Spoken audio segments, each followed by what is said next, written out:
Now, as you can see here, you can go all over YouTube and find examples of people that have lost their job.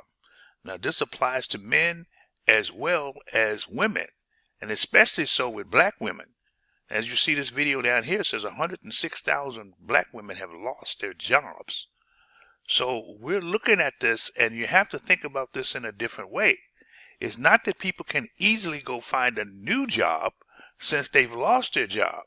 If you lost your job as a federal worker, you're not going to find another job. They're not hiring. They're laying people off. So you have to think differently about even going to get another job.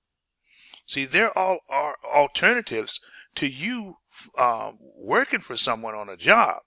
But you got to realize that there are ways out here that you can make money without a job.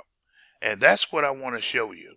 Don't hesitate. Start making money from home without a job today. Go to truefreedomonline.com.